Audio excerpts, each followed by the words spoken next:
Milk. Your baby is fine. If she's peeping, Jesus. Mick. Pump to help your Mick. Why do I keep saying that? Peeping.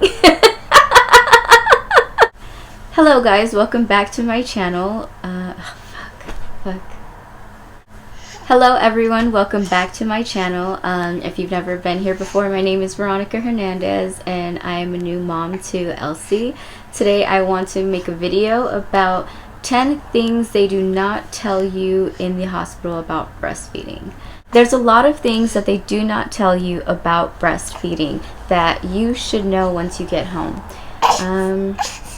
Especially so you're not insecure and you're not asking so many questions.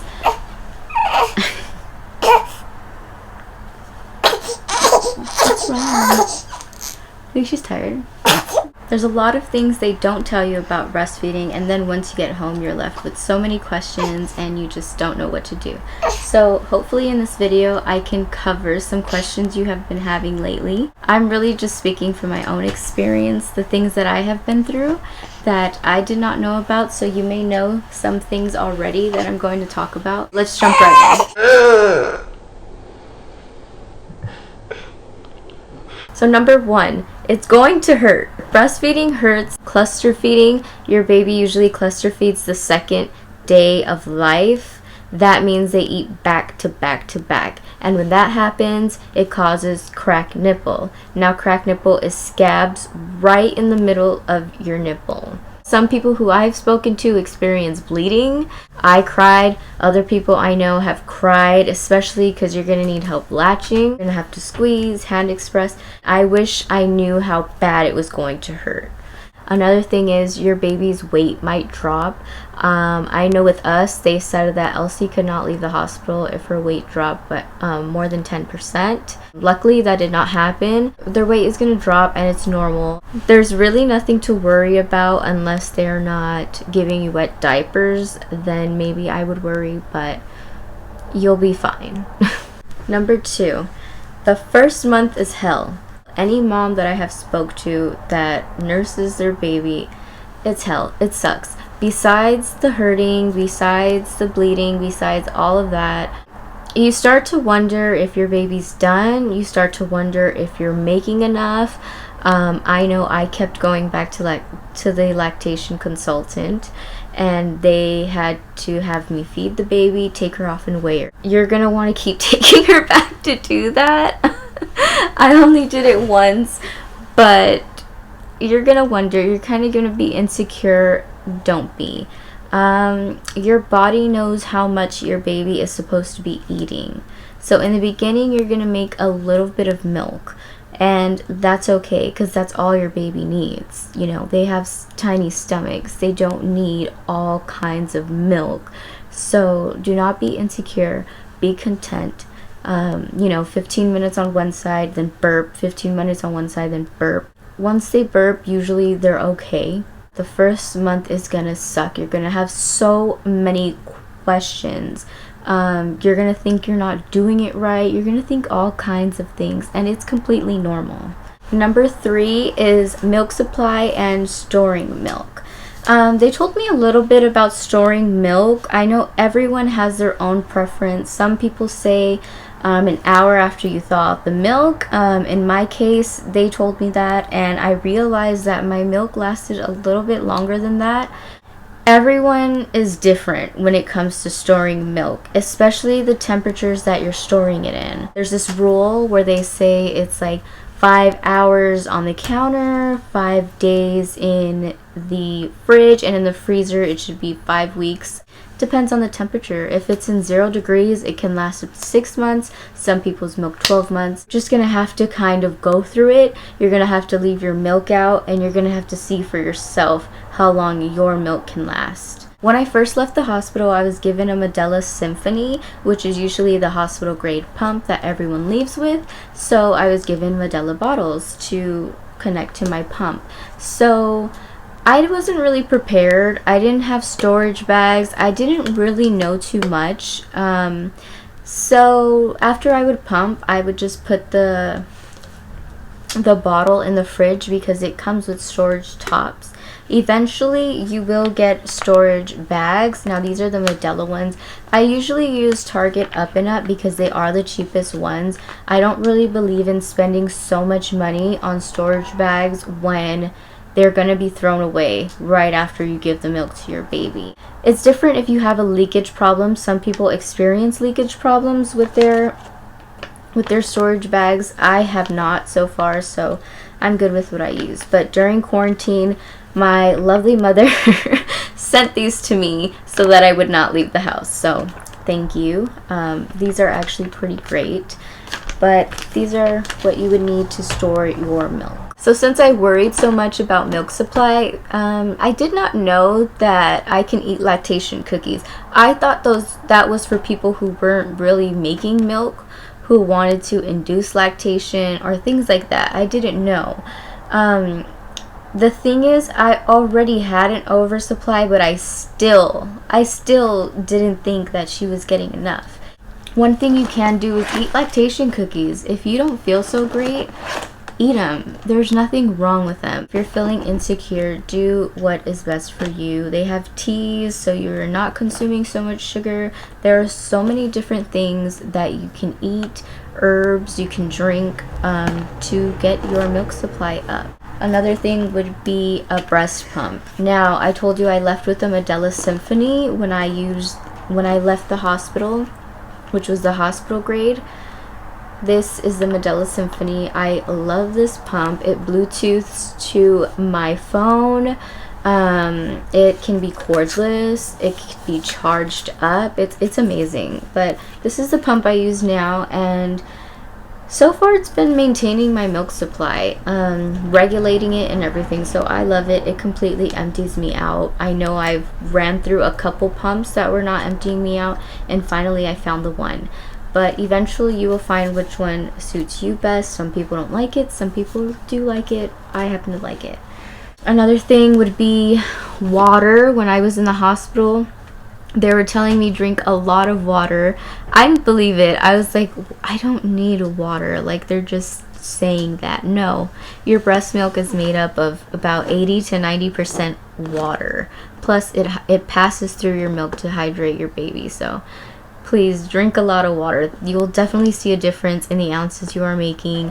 Eat oatmeal. When I got home, I started Googling things I can eat, and oatmeal was the #1 thing, and I realized it was boosting everyone's milk supply who I was Googling and all types of things. So oatmeal is great. Don't be afraid to try new things. Don't. If it's going to help you and your baby, then do it. I don't see why you can't. Number 4 on my list is alcohol. Not many people talk about alcohol and breastfeeding.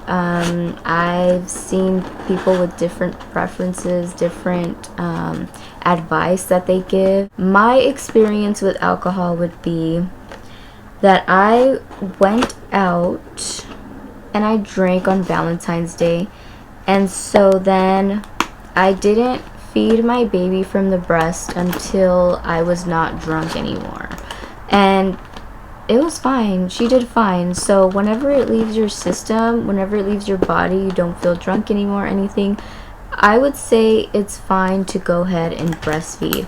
They say if you're going to have a drink, have it 2 hours before you feed your baby. They do sell test strips at Target. If you're like really like, oh my gosh, I don't know, I don't want to get my baby drunk, you can go ahead and buy Freedom Mom test strips at Target, and you can test your milk and it will let you know if there is alcohol in your milk, just so you can feel better. I know I've thought of doing that. That is just from my experience. If you go ahead and see anything else that you're more comfortable doing, then do that. This is just what I've been through. If you don't feel drunk anymore, I'm sure you're pretty safe to go ahead and feed your baby.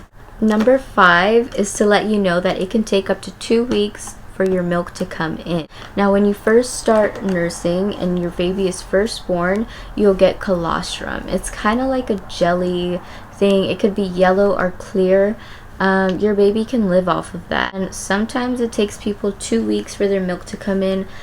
Mine came in overnight because of the cluster feed. It helps with bringing your milk in and pushing out all that colostrum and getting your milk to just flow. I know if your milk doesn't come in without 2 days, you probably worry. I would worry, but if your baby is giving you wet diapers, if she's peeing, if she has pooped. I know Elsie took a long time to poop. I was worrying and she finally did. But if she pees and poop, then she is fine. Your baby is fine. If she's peeping peeping if she if she's peeing and pooping, she's fine. She's getting something. How else is she peeing and pooping? Some people have so much, so try not to get down. One thing you can do is pump. Pump will be a relief on your nipples from your baby sucking on them.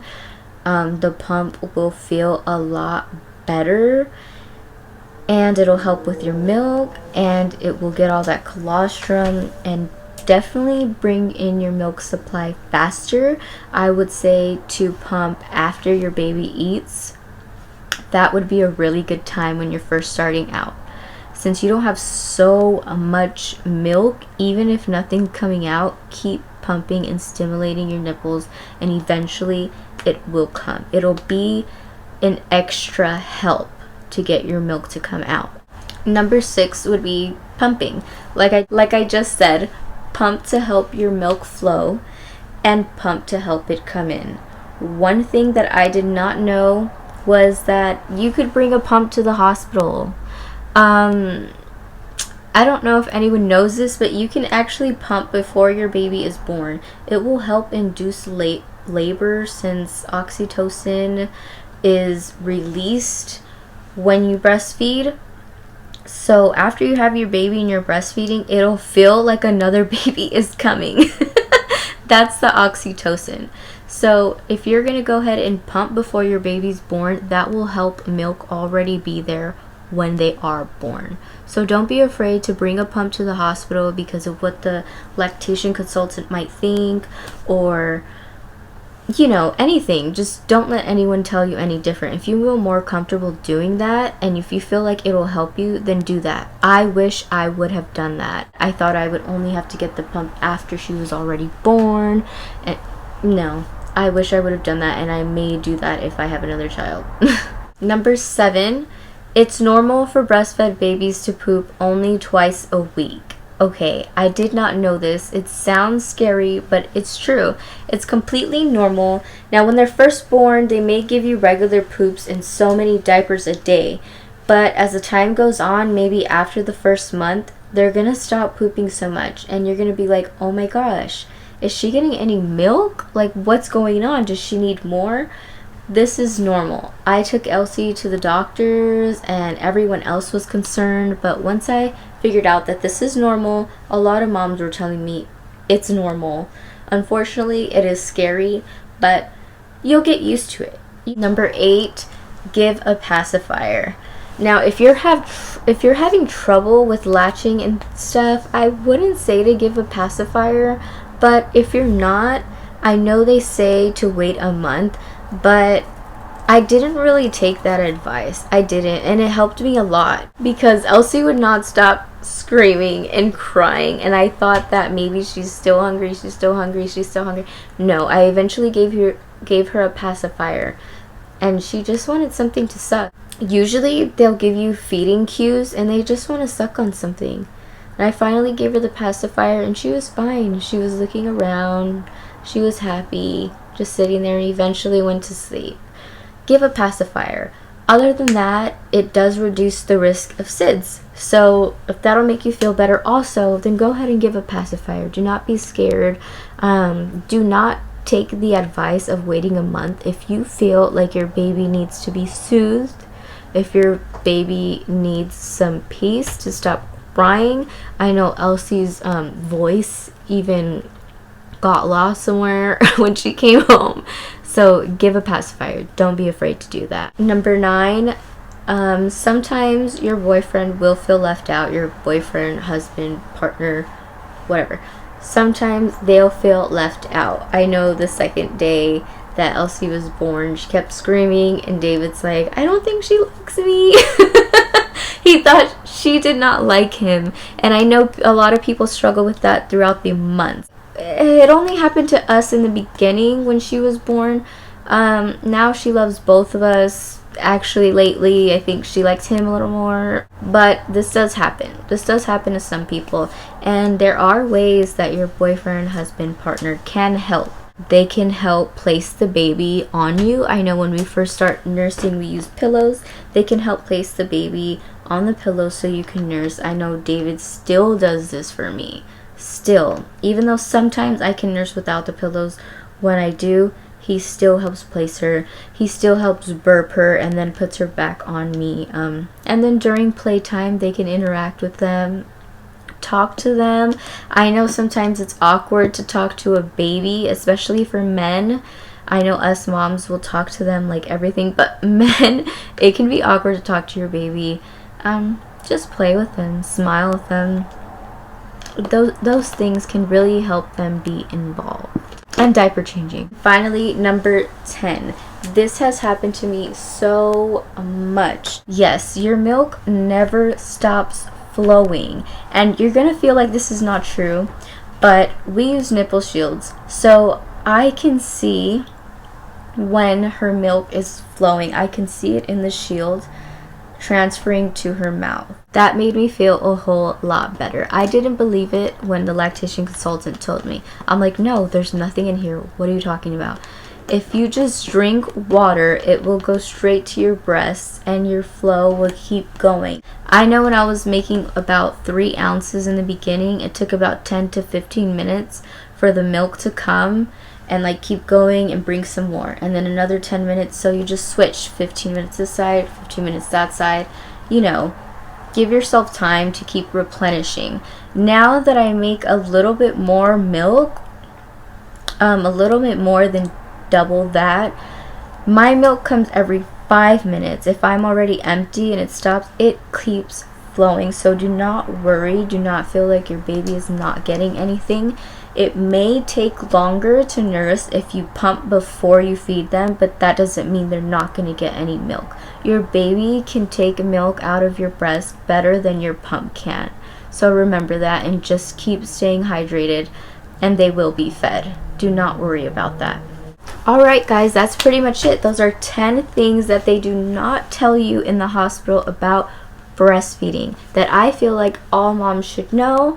Things that I went through and I didn't know. I wish I knew them before I started nursing, but now that I do, I can share it with you and help you through your nursing experience.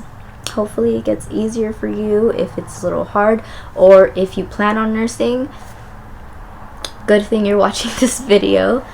Not freak out like I did. I almost forgot. So I'm going to be doing a giveaway soon. I'm not sure what it's going to be, but it may be breastfeeding products, something baby products. I don't know what yet. So be sure to follow me on Instagram, subscribe to my YouTube channel, and stay tuned. I will be listing below all of the products that I use, the lactation cookies, everything that I eat to get my milk supply up, the pump that I use. I'll just list everything from this video below. Okay guys, one quick thing that I want to add. Thank you so much to my best friend Rachel Estrada. She went and let me borrow her light. She let me borrow her microphone, this whole setup, and she even ordered a tripod for me, sent to my house. She is the best. I've never had a friend like that. Thank you so much. Be sure to go ahead and follow GFWLA on Instagram. They post Lactation dances, they post steps, learning, tutorials. So go ahead and follow them on Instagram. Check out their IGTV and go ahead and look up Grupo Folclórico de West LA on YouTube. Subscribe. There's more content to come. I'll go ahead and link them in the description. Thank you.